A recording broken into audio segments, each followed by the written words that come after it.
folks, it's Rob in Connecticut, all things wood, heat, and maple. In this video today, I'm going to show you how we set up our double boiler to recan our homemade maple syrup. I've got a fundraiser coming up. I'm going to give away 2 quarts of our fresh maple syrup in a raffle. So let's check it out. Here's how I set up our boiler.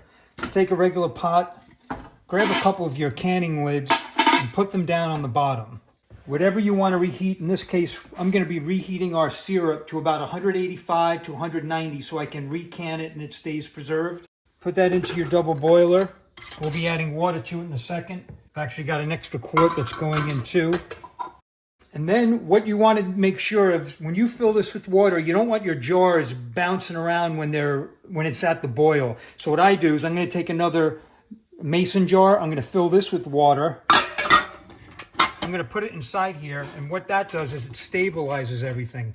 I'm going to fill this up with water now, up to about this high, and we can bring this temperature of our syrup up to a nice slow increase in the temperatures. The nice thing about doing it in a double boiler and not doing it directly on a burner is you don't have to worry about either overheating your syrup and then the niter reforms and you've got to start from scratch. Also, you don't have to worry about boiling over your syrup. And if you've ever boiled over milk on the stove, this is 10 times worse than that. So it's real safe, real easy, and it's a great method. You don't want the water to be too high. If this starts boiling, you do not want to get water inside your cans.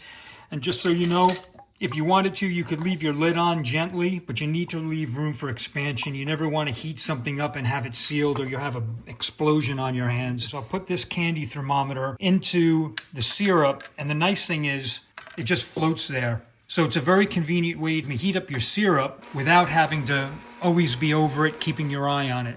Here's a little bonus tip for you guys.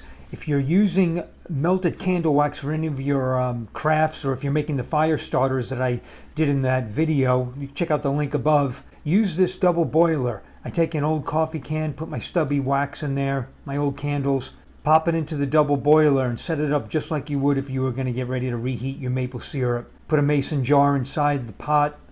Make sure it's not moving around too much. And then you can melt your wax. Keep it hot, keep it melted.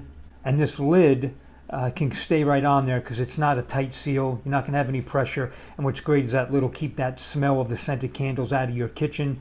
And you'll be good to go. So that's another tip from All Things Wood, Heat, and Maple. Guys, if you like this, please like, share, and subscribe. We'll see you on the next one.